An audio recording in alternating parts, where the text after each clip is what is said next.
പലസ്തീനോടുള്ള ക്രൂരത. ലോകത്ത് ഇങ്ങനെ വളരെ ക്രൂരമായ രീതിയിലുള്ള ചിത്രങ്ങളും മറ്റുമാണ് ഇന്ന് സോഷ്യൽ മീഡിയയിൽ നമ്മൾ കാണുന്നത്. പലസ്തീനോട് കാണിച്ച ക്രൂരതകൾ ഇന്നും എത്രയോ വർഷങ്ങളായി ആ ക്രൂരതകൾ ഇങ്ങനെ മുന്നിലൂടെ ഇങ്ങനെ കടന്നു പോവുകയാണ്. നമ്മളൊന്ന് ഓർത്ത് നോക്കിയാൽ നമ്മൾ ജീവിക്കുന്ന ഒരു സാഹചര്യത്തിൽ നിരന്തരമായി ബോംബുകളും മിസൈലുകളും വന്ന് നമ്മുടെ വീടുകൾ നഷ്ടപ്പെട്ട്, നമ്മുടെ സമ്പത്ത് നഷ്ടപ്പെട്ട്, കഴിക്കാനും ഭക്ഷണവും വെള്ളവും ഇല്ലാതെ നമ്മുടെ കുടുംബക്കാരും നമ്മളും ഇങ്ങനെ പട്ടിണി കിടന്ന് മരിക്കുന്ന ഒരു അവസ്ഥ ഒന്ന് ചിന്തിച്ചു നോക്കിയാൽ നമുക്ക് ചിന്തിക്കുന്നതിൻ്റെ അപ്പുറമാണ് ഈ ഒരു ഫലസ്തീൻ അനുഭവിക്കുന്ന വേദന. നമുക്ക് ജീവിതത്തിൽ എല്ലാ സുഖാനുഭൂതിയും സൗകര്യങ്ങളും ഇന്നുണ്ട്.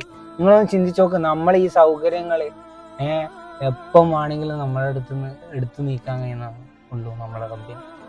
നമ്മളെപ്പോഴും ജീവിതത്തിൽ അള്ളാഹുവിനോടും ഇത് നമ്മൾ നിരന്തരമായി സ്തുതി പറഞ്ഞുകൊണ്ടിരിക്കണം. കാരണം നമുക്ക് തന്നത് അനുഗ്രഹങ്ങൾ. ഫലസ്തീനിലെ ജനങ്ങൾ അനുഭവിച്ച ആ വേദനയും യാതനകളും നമ്മുടെ ജീവിതത്തിലേക്ക് വന്നിനെങ്കിൽ നമ്മുടെ അവസ്ഥ എന്താണെന്ന് നമ്മൾ മനസ്സിലാക്കി കൊടുക്കണം. ആ മനുഷ്യർക്ക് ഉള്ള കപ്പാസിറ്റി വളരെ വലുതാണ്. അവർ പോയ സാഹചര്യങ്ങൾ എനിക്ക് തോന്നുന്നു അവർക്ക് മാത്രമേ അത് കഴിയൂ.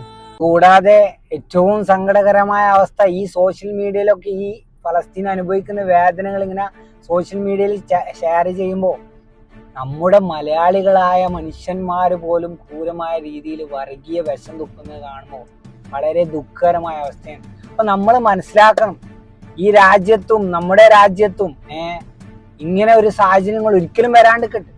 പക്ഷെ ഇങ്ങനെ രാജ്യത്ത് ഇങ്ങനെ ഒരു സാഹചര്യം വന്നാലും ഈ ഫാസിസ്റ്റ് പ്രത്യയശാസ്ത്രവും ഇസ്രായേലി പ്രത്യയശാസ്ത്രം എല്ലാം പറഞ്ഞാൽ ലോകത്ത് ശരിക്കും പറഞ്ഞാൽ ഇവരൊക്കെ സമാധാനം തകർക്കുക, സമാധാനവും ലോകത്തിന്റെ ശാന്തി ഇവർ തകർക്കുകയും, ലോകത്തിന്റെ സമാധാനം ശാന്തിയും തകർക്കാൻ വേണ്ടി പിഞ്ചു കുഞ്ഞുങ്ങളെയും പൈതങ്ങളെയും കൊല്ലാൻ ഈ പ്രത്യയശാസ്ത്രങ്ങൾക്കേ ലോകത്ത് സാധിക്കും.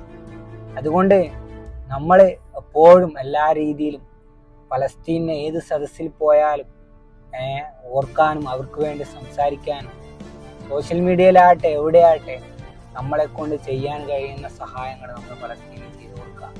ഫലസ്തീന് വേണ്ടി ഐക്യദാർഢ്യം പ്രഖ്യാപിക്കുക, ഫലസ്തീനെ എന്ന് ഓർക്കുക, ഫലസ്തീനെ പ്രാർത്ഥനകളിൽ എപ്പോഴും ഉൾപ്പെടുത്തുക.